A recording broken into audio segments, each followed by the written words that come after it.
नमस्कार, मैं हूं डॉक्टर भावना उपाध्याय, सहायक आचार्य समाजशास्त्र।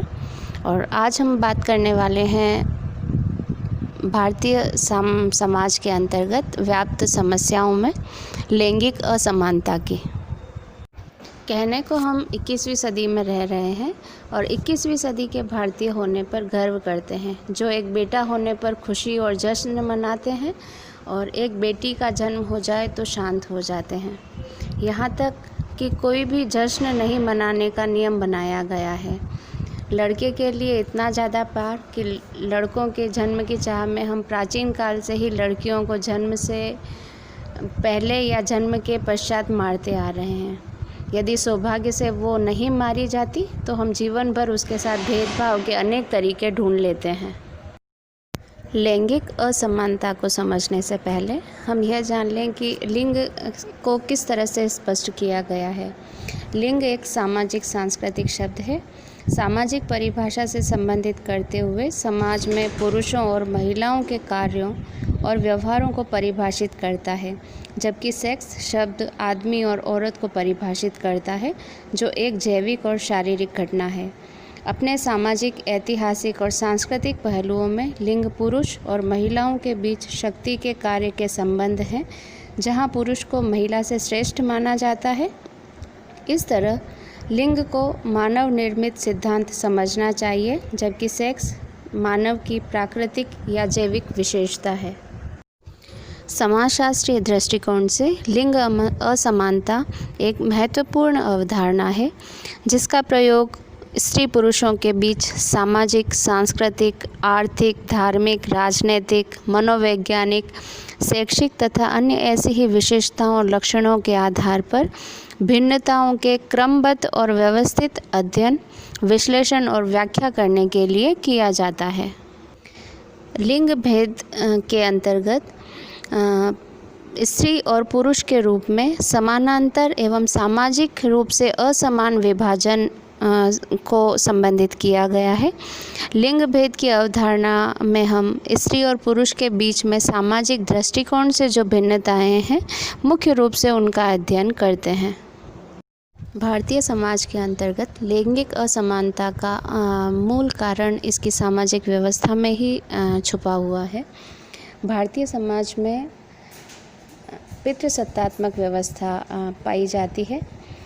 प्रसिद्ध समाजशास्त्री सिल्विया वाल्वे के अनुसार पितृसत्तात्मक सामाजिक संरचना की ऐसी प्रक्रिया और व्यवस्था है जिसमें आदमी औरत पर अपना प्रभुत्व जमाता है, उसका दमन करता है और उसका शोषण करता है। महिलाओं का शोषण भारतीय समाज की सदियों पुरानी सांस्कृतिक घटना है। पितृसत्तात्मक व्यवस्था ने अपनी वैधता और स्वीकृति हमारे धार्मिक विश्वासों, चाहे वो हिंदू, मुस्लिम या किसी अन्य धर्म से ही क्यों न जुड़े हों, उनसे प्राप्त की है। लिंग असमानता का प्रमुख कारण समाजीकरण में ही छुपा हुआ है। लड़के और लड़कियों के समाजीकरण में पक्षपात किया जाता है, जो आगे चलकर पुरुष को विशेषाधिकार प्रदान करता है और स्त्री को विभिन्न प्रकार के शोषण और नियोग्यताओं की ओर ढकेल देता है। पुरुष प्रधान समाज सामाजिक मूल्यों को सिखाता है, स्त्रियों के प्रति हीन भावना को विकसित कर देता है।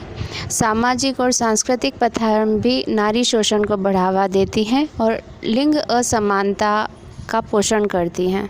इनके अलावा लिंग असमानता या नारी की निम्न स्थिति का कारण अज्ञानता और परतंत्रता है।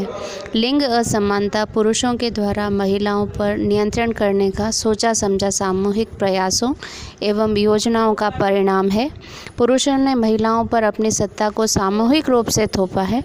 पुरुषों ने नारियों पर अनेक प्रतिबंध और नियंत्रण लागू करके उनकी परिस्थिति दयनीय कर दी है। लड़की को बचपन से शिक्षित करना अभी भी एक बुरा निवेश माना जाता है, क्योंकि एक दिन उसकी शादी होगी और उसे पिता के घर को छोड़कर दूसरे घर जाना पड़ेगा। इसलिए अच्छी शिक्षा के अभाव में वर्तमान में नौकरियों, कौशल मांग की शर्तों को पूरा करने में असक्षम हो जाती हैं। वहीं प्रत्येक साल हाई स्कूल और इंटरमीडिएट में लड़कियों का परिणाम लड़कों से अच्छा होता है।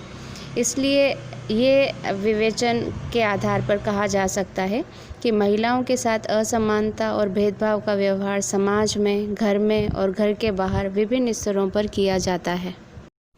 भारतीय समाज के अंतर्गत लैंगिक असमानता समाज के सभी स्तरों पर व्याप्त है। इनमें अगर हम देखें तो पहला है सामाजिक क्षेत्र। सामाजिक क्षेत्र के अंतर्गत महिलाओं को घरेलू कार्य के ही अनुकूल माना गया है। घर में महिलाओं का प्रमुख कार्य भोजन की व्यवस्था करना और बच्चों के लालन पालन तक ही सीमित होता है।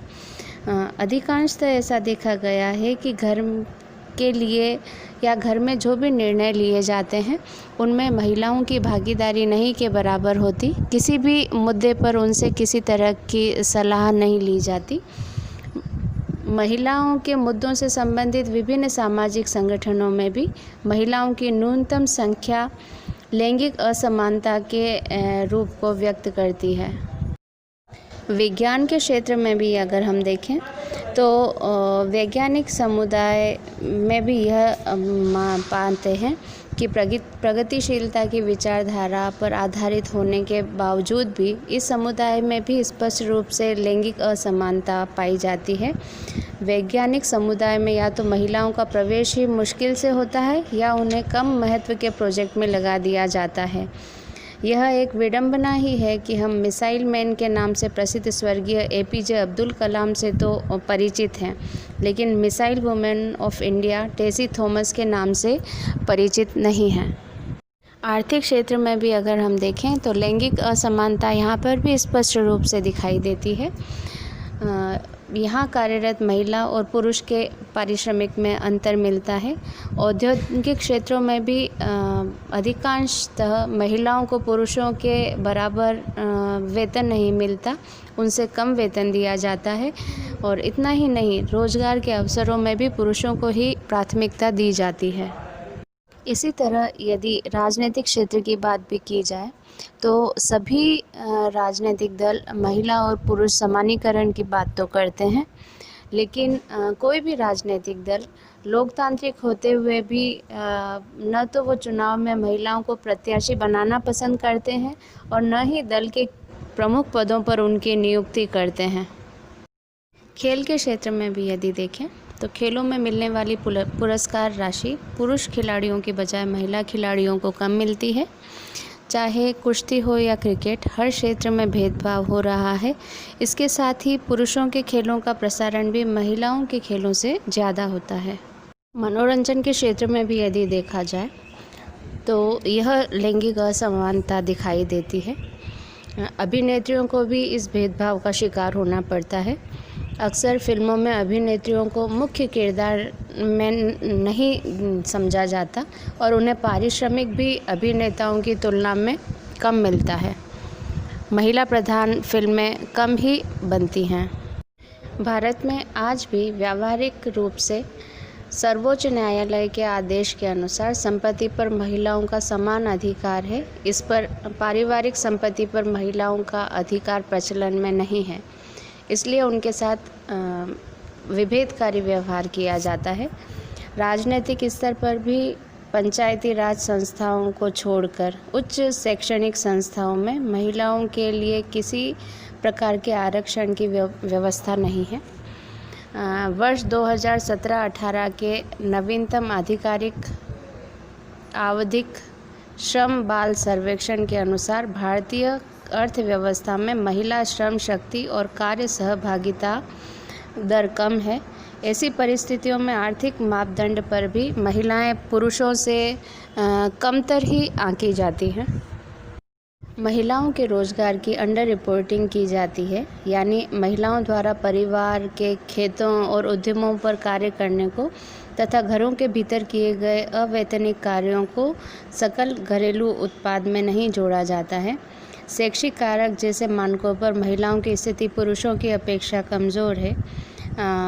हालांकि लड़कियों के शैक्षिक नामांकन में पिछले 2 दशकों में वृद्धि हुई है तथा माध्यमिक शिक्षा तक लैंगिक समानता की स्थिति प्राप्त हो रही है, लेकिन अभी भी उच्च शिक्षा तथा व्यावसायिक शिक्षा के क्षेत्र में महिलाओं का नामांकन पुरुषों की तुलना में काफ़ी कम हुआ है। इस प्रकार समाज के विभिन्न क्षेत्रों में आज भी लैंगिक असमानता देखने को मिलती है, लेकिन वर्तमान समय में अब धीरे धीरे जब लोगों में जागरूकता आने लगी है और कई सारे सरकारी प्रयासों के माध्यम से इस लैंगिक असमानता को दूर करने का प्रयास भी किया जा रहा है। समाज की मानसिकता में धीरे धीरे परिवर्तन हो रहा है, जिसके कारण महिलाओं से संबंधित मुद्दों पर गंभीरता से विचार विमर्श किया जा रहा है। 3 तलाक, हाजी अली, शबरीमला में प्रवेश जैसे मुद्दों पर सरकार तथा न्यायालय की सक्रियता के कारण महिलाओं को उनके अधिकार प्रदान किए जा रहे हैं। इसके अतिरिक्त राजनीतिक प्रतिभाग के क्षेत्र में भारत लगातार अच्छा प्रयास कर रहा है।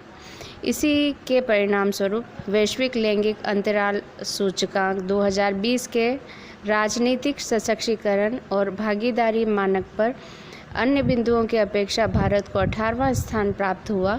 मंत्रिमंडल में महिलाओं की भागीदारी पहले से बढ़कर 23% हो गई तथा इसमें भारत विश्व में 69वें स्थान पर है। Beti Bachao Beti Padhao, one stop centre योजना, महिला हेल्पलाइन योजना और महिला शक्ति केंद्र जैसी योजनाओं के माध्यम से महिला सशक्तिकरण का प्रयास किया जा रहा है। इन योजनाओं के क्रियान्वयन के फलस्वरूप लिंग अनुपात और लड़कियों के शैक्षिक नामांकन में वृद्धि देखी जा रही है।